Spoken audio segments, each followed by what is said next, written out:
the rhythms of rest. Ose ohome ntoatoaso no. Yebema mu nyina akwaba na yadam ase. Kote mu nyinara ye ne wusua Kristo mu ahomegye. Ye wo adusua a etoso enkron. Atifi asem no ose ohome ntoatoaso mu ye twa ho abasisia.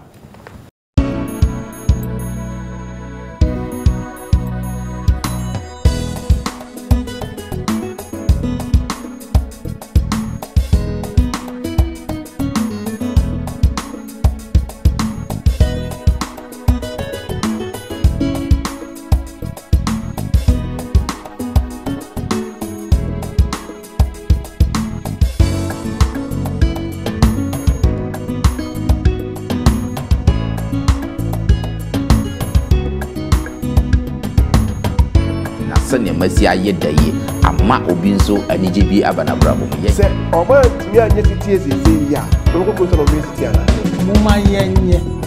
that's all be created in a very special way onyame di dabi si ho a enu ene kire ye onyame oboso ne asase ye mamu nyina akwaba afenso ye chiamo sronko mone mabusiafo nyinara ne asafa sa akonya iso adamu nyina ase se abreni abrebiara no mone yen eyesa adisua yi eye London Ghana memenda akwahwe for Sabbath school and afi chosemu empensempensemu na otwe anasa bosome miensa ye di animu adisua sonko kra ne ani wusia okwanya befa so ne age ahome ewo Kristo mu ahomegye husua hu no etesen eno na ye ne wo eye hu adusua na ya ye adusua ne bebre so okoye YouTube channel London Ghana SDA Church and as Facebook London Ghana SDA Church adusua ne bebre na ewo honom obetimi atie bi na afi ye ne wo atoaso asua na hotwi mu no ohwe adusua na ye wode etoso enkron ose ohome ntoatoaso mu ye de toaso afri last week lesson 8 die no so and afi ye de echo eneno me wo abigwafo stronko wa ha omo ba beboa ne de adusua mu pensempensem mu ade abramo but answer no me nkotie anyum free London Ghana me nda kwanfo church kwafo ho na omo wia ye de mu pensempensem mu no ebeto amaso.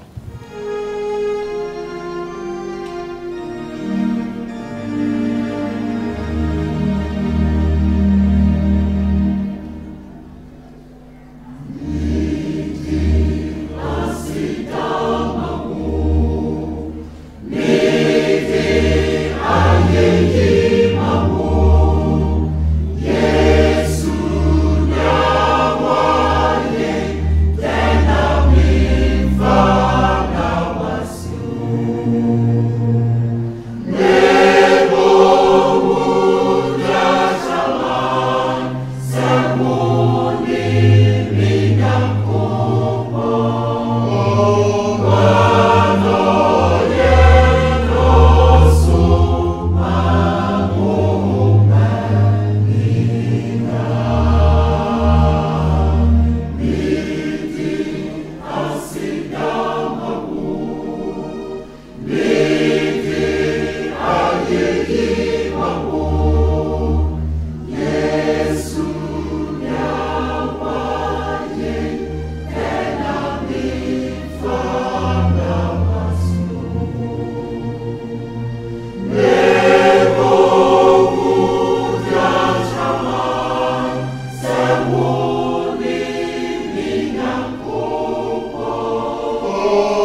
Yemfa asida pace yemfa London Ghana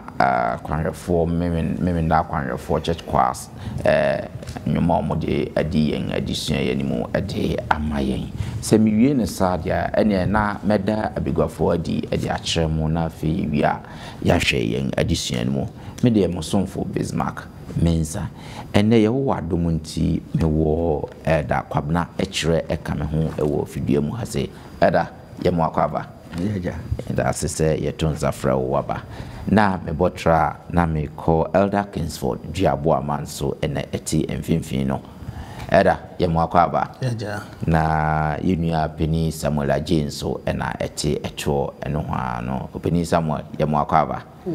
medam asese ene nso mode odo abo odomu se yemfa adusua se emfa mre yadisuafo so wo hwe yen adusua no enka abosabna ye be fa free Genesis chapter 2 verse 3 but my enkate yani na mema Penny Samuel emo empire mayansa na yahwe adusua no mo onyame batampa onyame tomfo yedawase enensu bimu aba onase e percent ho semu na yedi adusua yibrati efu se won konkon no so medina dwa na ne be asan muso de opel kama ma wasi se ya dwen ne ama adusua ya odibe mate efu nyara boyen adusua ye ne omu nyina na enye mu chafa yamfa mo yembra na sembo ni wiase mu na pe ono nyama enye wani madumo Yesu odi mu nti amen Amen. Yanka bosam no ye fa free Genesis chapter 2 verse 3 ose na onyankopon hira da a etosonson no na oten ho efrise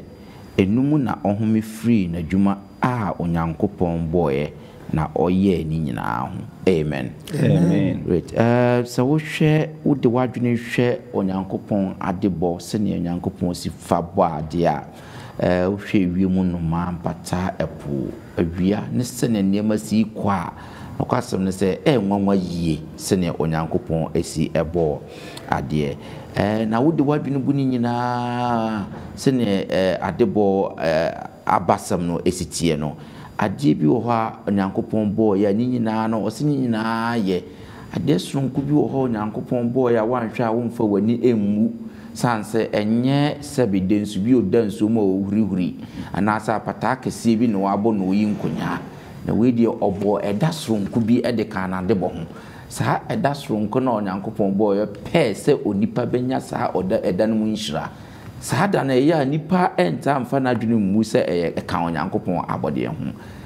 sa na wotwi mu no ye pese ye hwe sa eda sonku ya nyankopon boye na enam se opese ye gye ya hominti ode sa eda na edima onipa na ye hwe ahomegie asua hu na ye betimi asua free sa eda emu eno na sa na wotwi mu nyina ye pese ye hwe menim ye se agidifo so mu tie na ye nyina ye de yadwene yakoma bedi sa adusua ye chi na fe emu adusua ne yetimi asua nti ye nhya ase na fe ye nhwe yadisua no yedi kan ahwe ye behwe creation account anase adebo no sene trosem no eka fa ye ne ahwe onyankopon tirimopo a ɔde bɔ adeɛ ne de kudie nti a ɔyɛɛ no sɛneɛ ɔyɛ no ɔka sɛ wowie yɛ nso ɔka sɛ nea ɔyɛ biara nso yɛ no ɛno nso yɛbɛkyerɛ aseɛ sɛn nti sɛ wowɔ twerɛsɛm a fa twerɛsɛm no ne nyinaa yɛnkɔ Mose nwoma edi kan Genesis nwoma no tire baako yi mu baako ɛkɔpem nnum no na yɛakan ne ɛtɔ so aduonu nsia aduonu nson ne aduasa baako no na afei mama Elder Kingsford akasa ho nti Genesis chapter 1 verse 1 to 5 na afei yɛwie na yɛtoa so ɔsi mfitiaseɛ no Onyankopɔn bɔ ɔsoro ne asase na asase da hɔ hunu a ɛnni bɔbea biara na esum wɔ ebunu no ani na Onyankopɔn honhom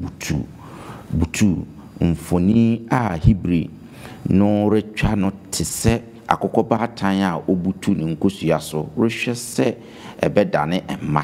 nsuo no ani na Onyankopɔn kaa sɛ ɛnyɛ han na ɛyɛ han na Onyankopɔn hunu han no sɛ ɛyɛ na Onyankopɔn pae han ne esum no mu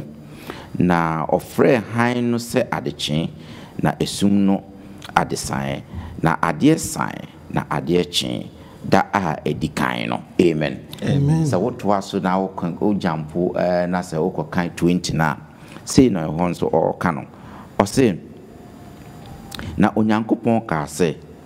nsuo no nnɔre abɔdeɛ a ɛte aseɛ pii na ntakraboa ntumfa asase so wɔ ewie mu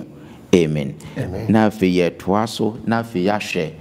26 27 and afei 31 no 26 no say na Onyankopɔn ka sɛ mumma yenye onipa wɔ yɛn suban so sɛ yɛn sɛso na wonni ɛpo emu mpata ewiem nnoma ntɔteboa ne mmoa a wɔwia asase so nyinaa aduonu nson no say na Onyankopɔn bɔ onipa wɔ ne suban so ane Onyankopɔn suban so na ɔbɔ no obarima ne ɔbaa na ɔbɔ wɔn 31 na edi na wieye no ɔse na Onyankopɔn hunu nea ɔyɛ nyinaa na hwɛ ɛyɛ para na adeɛ san na adeɛ kye da a ɛtɔ so ensia no amen great creation account no the past wo hwɛ sɛ ne Onyankopɔn ɛbɔ adeɛ na ɛda ma mbisa hwɛ sɛ ne abasam no esitie ɛfa sɛ ne Onyankopɔn bɔ adeɛ ne tirimopɔ a wɔde bɔ adebɔ no na te sɛ na hwɛ nso a sɛ ne wodi osibɔ adeɛ ne nidi so no na preparation bɛ na ɔyɛ ama onipa so that's me said the working can my the Genesis chapter 1 verse 31 no Onyankopɔn twe ya adwen asi na body e kwan a processor onam mu a ɔde bɔ na adeɛ sɛ to da bi a ye kan Genesis account no a ye free verse 1 to say the working ma yin ye kan say mfitiase no Onyankopɔn bɔ soro ne asase ya na ɛhɔ no nsɛm a Onyankopɔn na Moses so ɛpɛsɛ yɛtwe adwe sisi no ya ne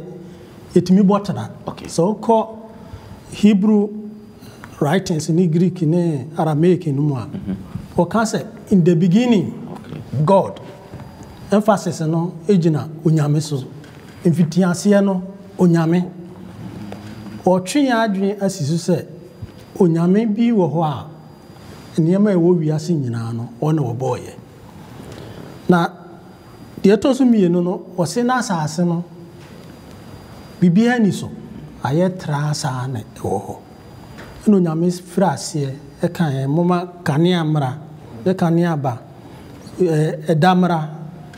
awia mmra wei mmra ɛsoro mmra emu nneɛma nnua ɛnoma fish a wɔwɔ nsuo tinyo onyame ɛyɛ bibia pɛpɛpɛ efisɛ na onyame nim deɛ wɔyɛ ebedi akyire no yɛkɔ 24 hɔ no wɔse mmra onyame yɛ we nya ne nyina wɔyɛ a wɔse na ɛyɛ de onyame yɛ bia no na ɛyɛ ne beduru verse 24 hɔ no a wɔse mame nyɔmpo anko 26 okay aduonu nsia wɔse awurade se mama yenye obelma se yense so let's make man in our own image. Onipa, sorry, Onipa say and so in our own likeness. Yenye onipa say and so. Let's just say, Onyame ebe ye bibi strong. Nso Onyankopon fra ase a obade na okasa. Na de Onyame pese oye na bam. Na so eduru onipa so no say moma yenye. Na so obe creating in a very special way. Okay. Nyase na num kasa nko. Na emu obe form no. Yenye onipa say yen seso. Ada na oyi onipa say ne seso. Pese na niema a waye wo ewiase a na bibia ni so. Na nsuo ni so, na kanea ni so, na enua ni so, na nobae ni so, na mframa enim, na emoa a wo nam wiem nim, na emoa a wo nsuo ase nim. De waye ni nyina na onipa enye den. Entimi enhwe saa ni all have dominion. Ntidie na onyame yeye. Onyame enhyehyɛ bibia kama se nipa no a oboye no. Oboye se ne seso bi se yeye soronko. Okay. Or boy set in his own image, necessary. If he said, yes, Ronco, and he said, yes, Churumukurano, a quanya on Yankopon fast of bow, Nipa, yes, Ronco. Unyankopon, a bre, a bone, moise, no, or dinipa, and ye nipa, no, omigunu. No, say, Onipa, Bayer or Bema, any or Ba, Ish and Isha. Until Unyankopon, a boy, and say, Peno. Yes, one share no nipa and no man so keke was in near den and no ewo asasi so. Let's just say Sronkon kwan so onyame esiesie bibipa bi maye. No wie no o ka asem bi etwa ato ewo 31 ho o say na bibiara onyankopon eyeye no na eye pa very good. Mso ofre ase no obobo ne ma nyina oboda we o say very good o say good. That way na ye nanso onipa ba mu no onyankopon e kan se eye very good if you say na body ni nyina no na odi ba wiye nti na etosu nsia no o say very good because wa hihye bibia pepepe ama onipa so onipa mra o me yete so onyankopon se so won hwe onyankopon abode so na fi on fa anidie ani onyam nkamfo ntonton ani ayokofa oni onyankopon intimi nante yo me da say eda wa yade pa wa kire ama background na sequence asene onyankopon ebo ade na wa mama tie ase pa se wo hwe se onyankopon bo ade na wa prepare niema nyina se onipa wa ye entertainment wa ye bibia ye afu a ye bedo ye duane ye bedi wa prepare ni nyina se no o prepare bibi ama onipa se ne ye ba ye beba bedi yie na ya tede ewo na bodie mu meda se pa ma ye nto so na memra openi kire ho na fe mimbisa na sa asemwe right from there no so ko Genesis chapter 2 verse 3 me be kan Genesis chapter 2 verse 3 na me de atoto Exodus chapter 20 verse 11 na fe mama openi kire so abom Genesis chapter 2 verse 3 no o say na onyankopon hyira da a etosonson no so na ote ho efrise enum na ohumi free na dwuma a oyeye wo adebo mu nyina ho edin true num amen yanko Exodus yentutumrika yanko Exodus Mose enuma etoso mienu no itreye aduenu Exodus chapter 20 verse 11 no so oka sembi ewo ho o say na nansia na awurade de ye osoro ne asase epone ne ewu mu nyina na ohomeda a etoso nson no enti na awurade hira ahomeda na oye no kronkron amen obedi kire sasem ya yaka na wo semi die na ekasa ekire yen efa onyankopon homeda ahomegye a ewo se yeje oh yenhwe munua no kirekire mu nua bo ama kirekire mu ma ne de say pointing to the point fact say onyame ne boade se bibia ansia wa nya dwuma wo home obi kwadofo so ro da ne mpam da bia wo me da bia woni ehwe so da bia wo home na hana di suan pese o kire yese onyame a wo boade no wono na di nyina ye ne dia enti wa mre trust them say wo mre na ontonko nanso sɛdeɛ adeɛ ne sitie no onyame de dabi si hɔ a ɛno ɛna kyerɛ yɛ onyame ɔbɔ so ne asase sɛ saa da na ama enka nneɛma a yɛabobɔ so sɛ ɛna no ma baayɛ ɛna mo abaayɛ na we baayɛ ne nyinaa hwan na yɛyɛ hwan na kyerɛ nso yɛyɛ enti da no a ɛtɔ so nso no a wɔso wɔde yɛ ahomeda ɛma yɛ no ɛda no mu ɛna nyame de ne tumi ɛne n'ahenie ɛne baabi odi adeɛ kɔsie nyinaa yɛ dɛ fi sɛ num no ɔse ɛnum no Nyankopɔn bɔɔ ɔsoro ɛne asase enti wei kyerɛ yɛ nyame ɔbɔɔ ɔsoro ne asase no ɛni nti wɔse dan so no ɛduru hɔ no onyame no yi si hɔ wankasɛ biribiara mmra wabɔ n'adeɛ wie fi sɛ onyina bɔ nipa wie sɛ pɛ no wɔse it was very good wawie completion na ɛda ɛtɔ so nso no wɔse mɛtena ase wɔtena aseɛ no wɔse the command to rest onyame ka kyerɛ Adam ne Efu sɛ monhome ɔka kyerɛ nipa sɛ monhome saa tam ɛdin Sabbath no koraa ne nyamae wɔse monhome enti ɛda baako mmienu mmiɛnsa nnan enum sia nson nyame sɛ home ɛno ano no enti onyame a wɔde homeda no maa yɛ no ɔno ɛna ne ma tena ase sɛ mo me bɔ mo no adeɛ kye ya me sɛ mo home mo nya adwuma bia so me sɛ mo nya dai mo home ɛnyɛ ne gisɛm enti wɔ sɛ ɔde ama yɛ sɛ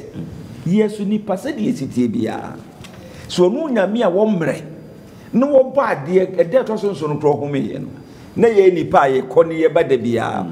yɛ pimpem mu ne yɛ ka sɛ eduru fiada e wɔ dwuma mu a na wɔ bia ni agye na wo yɛ dwuma from kwasiada kosi fiada na ɛhɔ na abehu sɛ wo hia ahomgye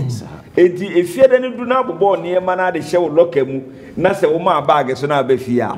na asɛ enigye bia ba mu sɛ yɛ kyerɛ me nkɔ dwuma kwasiada me nkɔ dwuma nanso obi bɛsie it's too short it's amaye enti dia o pɛso kyerɛ sɛ onyame na de saa home ɛda no ɛma yɛ home da na kyerɛ no ɔba be kyerɛ ma me ehu sɛ wɔ Exodus wɔ sɛ ɛyɛ ɛda Sabbath ɛyɛ da ɛyɛ mimi nyame me da me de asu ama mu enti wɔ sɛ monkai deɛ bɛ no nyame pɛ so wɔ monkai wɔ go back to creation enti de bia wo bɛ kai home da no na wo di no kronkron na wo yɛ nse de onyame hwehwɛ no wo ka onyame twere ampɔn kwa amia ɔbɔ soro ne asase na wasa ka ne da no ɔde ma wo no na wafada na ma wo kwasɛ fa betena se na mu wo se mra wo ka no de be na be ye ka wo bia afeso na se ye se ye ka remembrance Ghana ye di ye independence ade be de ye bodwa meboa ye bodwa sojafo be nante police be nante school fo nante eni gia ba enti onyame se me saada na me de ama mo no enye nidie da sɛ mate ho ma yesu o yeda soronko ma ye no perfect eti sɛ mo pa na be hye mu a me ne mo ani gye na me mu be de e be gye mo ani nti ɛda no ɛkai ye onyame a ɔbɔ so ne asase amen me da se ɛda sɛ wa kyerɛ mu pa sa ama na kyerɛ sɛ ne wu kai ɛda no nso was created ɔbɔ sa da no enti onipa akyi no ade a Nyankopɔn bɔɔyɛ no ɛyɛ ɛda no ɛnyɛ sɛ it is just an accident ɛyɛ deliberate sɛ wahyɛ da abɔ ato bi no nipa nya adwuma bia ɛna afɛn so wotim sɛ ɛda no ɛyɛ for humanity na nyɛ for Adam ne ayikwa because na ɔmo nso aso bia mu ndɔ yɛn ka sɛ nti wohwɛ sɛ ne sitia na sɛ ɛyɛ deliberate action na Nyankopɔn hyehyɛ a wahyehyɛ ama onipa dasani me da se pa sɛ wayɛ ne sama mamenko agye so ɛdeɛ bɛn na apart from where I can or trust me Exodus ne Genesis as ɛdeɛ ɛdeɛ bɛn na ɛsai personally ɛkai Israel for no omusua hunu ɛfa homeda ɛgye ho me nua bet ma homeda wase sɛ ase sua hunu a ɛkai adeɛ ɛkai ɔmo sua hunu foforo ɛwɔ ɔmo akwantu mu no yehu sɛ generation sɛnea adesua bi a yɛhyɛ atwa mu hu ma yɛhu sɛ nanka Israel for no koduru bɔhyɛ asase so ananka esenka omutumi ekokro no mu ba enam anje nie ne yentiminti nipa dubi ka se da bi enye ya jojo ne kalip no pene gina ye no nti onyame sa acho mo hwe so endi wasi mfie aduanan nom nam sre ne so om nam mfie aduanan no ne ma nyina aye den aya tsasa because of say na onyame generation na say na omo ano mo ho tete foro mo ho sa me na omo ka yentimi na onyame bufu ye no yo mo nya fi on kran e wo mfie aduanan no wakwantu no so nti na team na eba na say krono aba beye nipa foforo nko na enkura na epa mu no e na enyi se na ye ne ye ma ya be wo mo kro edua mu situation ne no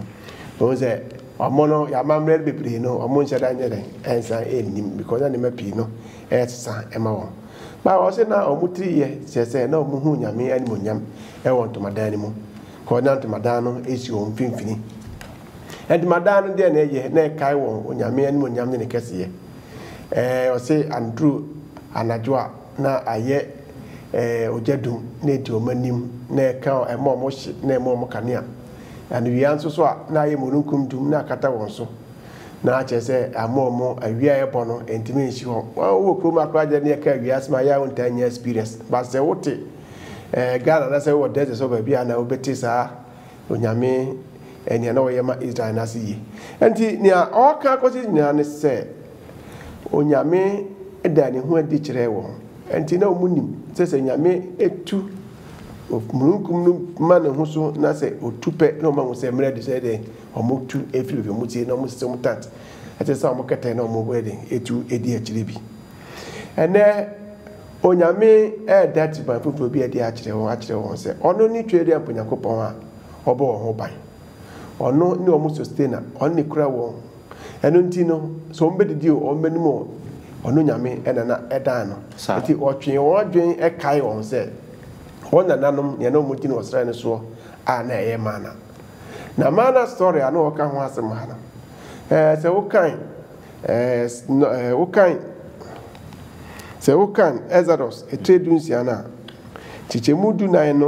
kwa kopedo sa ba kono mrenti min kenkan na bat uni no unya kwan a hwemu nyina na fe kre mana story no ho na me monitor fa kakra mana story no ema ye hu se onyame hye won se dabia no omomfa na ombedi na omoba omom prepare no muni omunja bi omudia omomu ya so den no omuja bi no ade beche na ase na moawu ona omutu so a aja omuye sitie na omuso ekofa ya omuye normal no na bibia ye boko ena eto amu ana o se Friday tie edu husese da na ye fiada na amon famienu na eno de amon kipu the rest no ema homeda no bedu no na enye hwe wow na no ena kire se onu nyame no ena ye sabatura ehu kire nyame hia homeda no ehu hia no enti na o kai won se mana story no etwe adua ti won se twede aponyankopon no ne nyame a ono na ebo won ho ban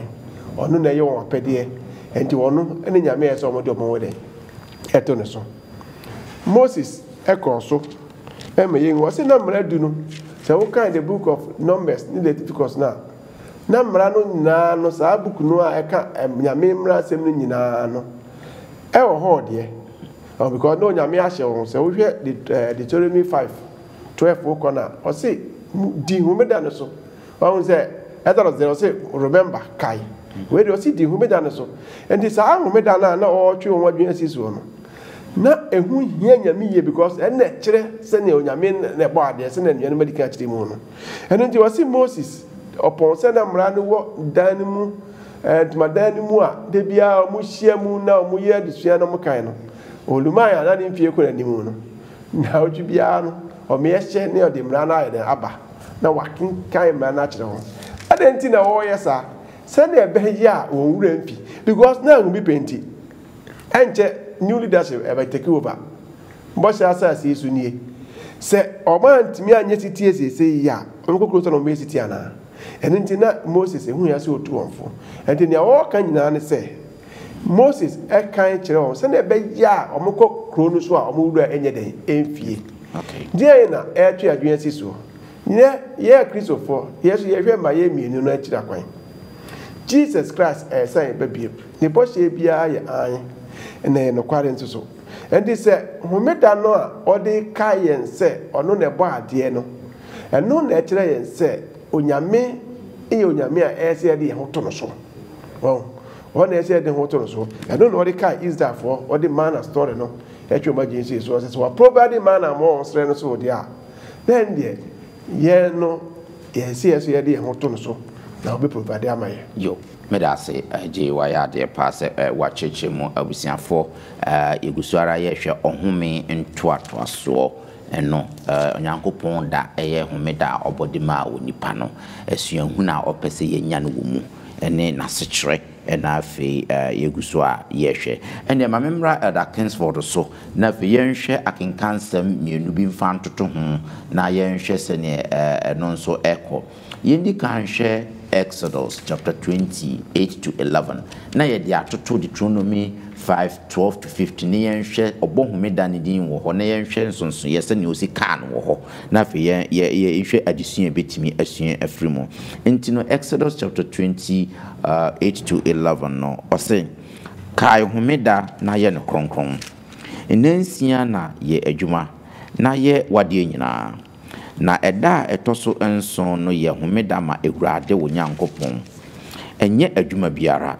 wo ne wo babani ne wo babaa wakoa ne wafena ne wo mmoa ne wo mmoa ne wo hoho a ɔwɔ fie apono mu 11 no ɔse na nansia na Awurade de yɛ ɔsoro ne asase ɛpo ne deɛ ɛwɔ mu nyinaa na ɔhomeda a ɛtɔ so nson no enti na Awurade hyira ahomeda na ɔyɛ no kronkron amen enti yɛnkɔ Deuteronomy sɛnea Deuteronomy nso ɔka ne n'asɛm no ɛwɔ hɔ no mo Deuteronomy chapter 5 Deuteronomy 5:12-15 no sei na ɔka no wɔ hɔ no mo Deuteronomy 5:12-15 ɔse di homeda na hwɛ yɛ no kronkron sɛdeɛ Awurade wo Nyankopɔn ahyɛ wo no nansia na yɛ adwuma na yɛ wadeɛ nyinaa na ɛda ɛtɔ so nson no yɛ homeda ma Awurade wo Nyankopɔn ɛnyɛ adwuma biara wo ne wo babarima ne wo babaa ne wakoa ne wafena ne wo nantwie ne wafunumu ne wo mmoa nyinaa ne wo hohoɔ a ɔwɔ kuro no apono mu na wakoa na wakoa ne wafena ahome sɛwo na wakoa ne wafena ahome sɛwo kyerɛ sɛ wo maid ne wo maid ɔmo nso sɛnea wo home no ɔmo nso ɔmo home saa bi opening Elder Kingsford akenkan sɛ mmienu nyinaa aka ne nyinaa wɔka homeda ho asɛm sɛ na yɛmfa ntoto ɛho yo sɛdeɛ wakan ama yɛ dɛdɛɛdɛ Exodus 20:8 wɔ ɔsɛ kae homeda na yɛ no kronkron ɛne ɛbaa Deuteronomy 5:14 ɔsɛ di homeda no so na yɛ no kronkron so yɛgyina hɔ a ɛdum sɛ nsɛm mmienu yi nsakrayɛ aba mu ɛm sɛ me nua no ɛkan ɔde sɛn Exodus 16 hɔ maa yɛ na sɛ yɛkɔ Exodus 16 hɔ a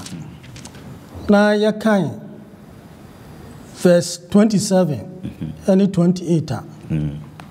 wɔse na sii sɛ nnipa no bi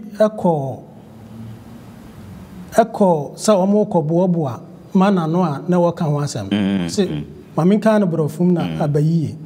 wɔse now it happened that some of the people went out on the 7th day to gather but they found none and the Lord said to Moses, how long do you refuse to keep my commandments and my laws? See, for the Lord has given you the Sabbath day. Enti Mose woni nipa no kasa no sa twe o modwen asisu bie onyame asem no. Oka kire om say kai.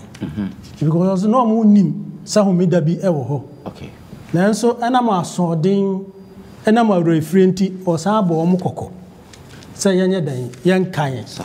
ti Exodus 20 no was it remember the Sabbath day and keep it holy enensia na fire adwuma ofiefoɔ omu anyina aha no ɔtwe Israel adwen akosi onyankopɔn abɔdeɛ so sɛ onyankopɔn wɔne ɔbɔ adeɛ nti ɔtwe ya adwen asi creation so onyankopɔn yɛ kan na Exodus chapter 2 verse 2 and 3 no nyankopɔn na ɛtɔ so nson no wɔse ɔyɛ no kronkron na wɔte ho na nyankopɔn efiri na bɔdeɛ nyinaa ho God rested nti minua kan Adam and Eve nyame yɛ ɔmo adeɛ kye ya na ɔmo so yɛ den ɔmo ɛhome yɛ ɔmo ni nyankopɔn enya nkitahudie in communion with God. Se ba Deuteronomy 5 hɔ no a wo kan yɛ no ɛhɔ no nsakraya abam ni sɛ onyankopɔn se muni homeda no so na monye no kronkron sɛ de Mose ka kyerɛ wɔse sɛ de nyankopɔn aka kyerɛ mo no afi ɔkan ne nsia mfanya adwuma ne nson no ɛyɛ da ɛyɛ onyame da. So over verse 15 hɔ a ɛhɔ na asɛm a Mose kan no Exodus 20 remember no yes abɛhyia no kai okay na ha no kai no wamfa ankɔhyɛ homeda all right wɔse kai sɛ na mo yɛ nkoa ɛwɔ Misraim asase so na onyankopɔn eyi mu free Misraim ɔde ne nsa mu dundu no ɛde twɛn mo bae ɛno nti no onyankopɔn ahyɛ mo sɛ mo ni ne homeda so nti ha no amayehunu sɛ homeda a yɛka ho asɛm no egyina hɔ ma no ma mienu si yedi homeda no a ɛkyerɛ sɛ onyankopɔn ɛne ɔbɔ adeɛ ɛkyerɛ onyankopɔn abɔdeɛ twe ya adwen si so ɛna ɛsa ɛtwe ya adwen asi so sɛ onyankopɔn ɛna yiye firi ɔhaw ne abebresem okay God redeemed Israel liberated them from Egypt ɔgye wɔn firi Egypt nkoasom mu nti ha no homeda no akɔgyina hɔ ma ɔgye a onyankopɔn gye wɔ mo ɛna afei onyankopɔn a ɔbɔ adeɛ nyinaa nti ɛyɛ da a wɔsɛ yɛtwe yɛn ho firi bibia ne yɛde anidie animonyam nkamfo ayɛyie ɛma Awurade ne yɛba n'anim na ɔhyira yɛn nti sɛ yɛhwɛ homeda yi a ɛyɛ ɛkyerɛ yɛ past baabi a yɛfiri ba sɛ onyankopɔn ne bɔɔ yɛn God is the creator. Okay. Ɛkyerɛ onyankopɔn creation. Ɛna ɛde yɛ ba sɛ ne mmerem no God is our liberator. That's right. Nyankopɔn ne ɛgye yɛn ɔma yɛ fa ahodie sɛdeɛ ɔma Israel for fa ahodie. Ɛna ɛsɛ atwe yɛ akɔ mmerɛ a ɛwɔ yɛn in future. Kristo ba ɔba abɛgye yɛn. Kristo ba ɔhome so bi so ɛwɔ hɔ. Nti homeda no ayɛ mmerɛ a onyankopɔn ahyehyɛ ɛde ama yɛn sɛ yɛbɛnya fa ahodie ɛwɔ no mu yɛbɛnya ɔgye ɛwɔ no mu yɛbɛkae no sɛ ɔno ɔbɔɔ yɛn ɛne n'abɔdeɛ nyinaa na yɛde ayɛyie ntontom na aseɛ ɛde ama no nti na ɔse ne nsia no yɛmfa nyɛ deɛ ɛbɛyɛ biara n'adwuma no a ɔde ahyɛ yɛn nsa na nson no deɛ ɛyɛ ɔyɛ ɛno onyame da yɛmmra n'anim yɛmfa yɛyie ntontom ne n'aseɛ ma no ɛmfa ma no great medase pa sɛ wakyerɛkyerɛ mu sa wɔde akɔ homeda no past the present and then the future yɛtwɛ nkɔmpɔne ɛkɔhwɛ yɛkyi a ɛkyerɛ yɛn sɛ onyankopɔn na ɛbɔɔ adeɛ ɛkyerɛ sɛ na yɛwɔ nkoasom mi mu onyankopɔn na gye yɛn ɛnnɛ bra yɛbrɛ ne mpentenkɔ a yɛti nyinaa homeda no do a ɛgye yɛn ɛfiri yɛmane hunu yɛkɔdan da nyinaa mu yɛnya ahomegyeɛ ɛna afei nso yɛhwɛ future nso a future no liberation a nyankopɔn na sɛ Yesu Kristo de bɛbɛma adasama nyinaa na kyerɛ sɛ homeda no nyankopɔn nim ade koro nti a wɔde homeda no maa wɔ nipa sɛ yɛndi ɛda ma memfa wo nwie adesua no ɛnde na homeda no celebration no anaasɛ homeda no ne keeping no atmosphere no ɛnka ɛnyɛ sɛn na yɛnni no homeda no yɛne gye da sɛrem di ka kan yɛduru country bia independence a ɛyɛ ne gye da kuro a yɛtie mu yi Queen birthday so obey a trooping of the guard ne it's a name of a brave honoma woman yes honoma and dan woman na se unyame amaye da esi e ba nanim ne yebekotoro ne yesom no ne yina ya enye enigye da si e kire konkra na yesi e die ni gye ne ahokeka ne ahosepe de e ba nanim enti ukosa 92 a wo si esi yina yefiso ne bo ade he still reigns odaso di ine ewo yeso enti esi yina ye afei ukosa 58 a wo si na se ya sanka ye na homeda ni fu na kopon dan se enigye da ne ya nye ye ankasa ye peso adwuma de a ene wo se obi hira ye na obi hira ya menjira no kra de abroso so enti edru homeda na ahokeka be na ese keka ye ho so meme dan na ese ye keka ye ho anasa ye wo ahosiesie da bi ye wo ahosiesie da saa da no se ese ye di siesie ye ho ye di ye ni manyina na de ese ye hu ne se homeda so de no eya komani atwene mo enye se wo be shatare de aba ha no wonu nyankopon tem relationship na nya wo be ba betra homeda ne nyina atunu makoso afira no pakosi anumre homeda mu nhira no wonsenka enti eye relational thing se ye ne ye nyankopon enam se ye do ye nyankopon nti nyankopon Yesu Kristo be o se emra ne nyina se obedo yonko so no ado nyankopon ye do nyankopon na so ye yonko ne de ye no enti adesua no de anoda ayi ba se relationship aye pese ye ba wonyame nim ne be di homeda no every fie sa enti wo kan ayi a na ayi Deuteronomy Leviticus 19:3 o say make an brofo every one of you should revere his mother and his father and keep my Sabbaths di waja no nani fo buo ma won enti homeda no de buo ne ayi ma ma me no papa homeda no dura ye nyina ye ne je enti abusua no nyina ka bom ene yaba be di homeda no se de esitie Samuel Bakiki the late Pastor Samuel Bakiki o kan say bi wo se homeda no eduru ho no mu kra di wo se da ye enema bi se ne yira duade bia ya no ta no a the Sabbath no special food yes na wo mu nyina just a different kra it is awurade person kire say edana media mamo me enya me ne mu ntem say the first and utmost thing say ese e show na media no nyam ye di ayeye ni asedama no ye kamfo no Psalm 92 nsa ne yeso no ye timi ahu say onyame na yeso no oye onyame a ofate ya ye to onyame se ye me ye nenye fi say ye Paul Juma Friday ne ye kofia enije bi ebehye ye mu no ye mfamura Sabbath no na ye ni na onyame so yishira ye great amen that's the senior elder wakana aji yenhwe wo final ayina fe yemfa sorry so on a personal level no edie na menye Sabbath na be ma obi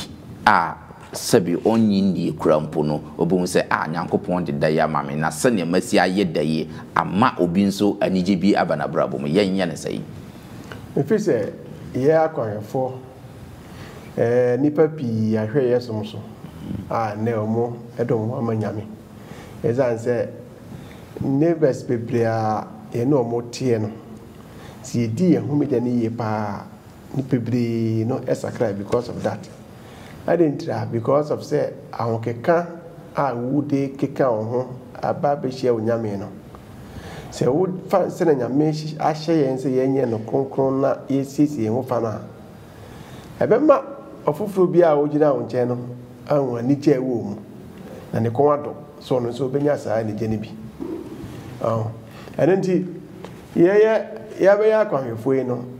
se saa da no ye tmiti ase yi say and say ye twen kra bonanka Friday na bansa na ya shase asisi ho bo the whole week nim nyina you prepare yourself na additional na wo kan bibi fa Israel for a wo yo ma free mistem kwasumu wo da nipa bebre wo how say at Sabbath ye de ma Israel for ye de ma museum for ye de ma yi for museum for ye de ma Israel for na ba additional ka bibi wo ho ma ye hu say o say Exodus 5:5 no Pharaoh cry complain say fa Moses ne Aaron ama Israel for joma home na omo nya adwuma because homeda no Moses ne Aaron hyase e kire Israel for no efri Misraim wow eno ema ye twa adwin su miesu se enye onipa ena homeda ne ye ne dia homeda no Nyankopɔn na nkasa ena yeye enenti eye onipa bia a wugidi se nyame ne bo ade ahyede eye wahyede se wudi homeda ne ni adisem etredu nine no chichemu nsia ne nso no obofo bakodi kan krasem no se monkoto ne oyo so ne asase wow mo se na mo obofo dikai no kro that per ka chono tasase so amari musukuni kasa nyina o de ni kase tie mu se munsu Nyankopɔn na munyi na hyede so na monkoto ne oyo so ne asase en ye nyame mai no eye sudie se ye sitie e ma nyame na homeda konkro no ya anye ne saade a that is ya fani di ama no so on the body sir and the homeda no is part send ya mpanyifo for the team no e ka enna no e na ma ne yenso and is open you homeda no firi ho a e bia how kakra ni papi ni won ne se adenti da e ye de ni hu se memenda no ana se homeda no esi memenda and so ya di afoforo ba ise but ne ye nim ni se Yesu wi efiada na ye hu se sie da e na wo sore kwasiada na what they didn't kind and it's a kai free wa he who say homeda no ebisi memenda and ye gidifo e no et say e da no yetini na afofo so hweso e ba nyame nchen because of say on the body yo abusiafo aje me dawase abusiafo ye veda mo ase hasi na ye de yen addition na betwe sa homeda addition next week de no de ye be wura mu ankasa se homed Sabbath rest se ne ye beji ya home wo homeda na ankasa we de hompopo e bi na ye de abronti se opese onye mu nti ase na afi timi gi ahome ne pa yi a and the next week de no men yi ohunfro abigwafo meda mu nyina ase se ne maboa ma ye addition na akọ akamakama Onyankopɔn enhyira mu nyina mama ye nkate ne na mema Elder Kingsford enhyira so kra emaye Ajapa wosro ayi nka odin ntontom ka odin sede dada nyinara oton safre na ode ba wona ase na o kyerɛkyerɛ wasam ena so wasam abaye nkyɛn yɛsrɛ sɛ boa ma yɛ mprim yakoma ho yɛnti wasɛm ngu akoma pam ne asopam ne adwen pam yɛsrɛ sɛ ma ho konkro no so emeka yɛn ho na afei onkai kai na afei omoa yɛ ma yɛn ho den kɛseɛ na onsɛm yi a yɛtie o papa yɛntimi mfa mmɔbra yɛntimi mfa nyɛ adwuma a wopɛ sɛ yɛmfa nyɛ ɛno nti na daadaa nyina wofrɛ yɛn yi o na wokasa kyerɛ yɛn ɛfiri sɛ wopɛ sɛ wogye wo ma nti hu yɛn mmɔbɔ na yɛn mmerɛ yie mu no ma yɛnyɛ hye ma yɛnyɛ nam yɛnyɛ a yɛate w'asɛm yi na afei yɛde yɛn ho ama wo no yɛsrɛ sɛ ohomeda a wode ama yɛn nyinaa no yɛntimi nte ɛma ho nyɛ akɔnnɔ na foforɔ soso ehunu a wɔn so de wɔn ho ama kɔso hyira wo ma wɔn a yɛne wɔn adesua yi mmerɛ nyinaa hyira wɔn so bi wɔ ha abebrɛsɛ amaniɛ bi mu a o soro hene gye no etwitwa gye wo ma na wo ma so enya ohome ɛwɔ mu yɛda wase so watie Yesu watie yɛ hawo na watwitwa gye yɛn wɔ dɔba Yesu Kristo din mu amen amen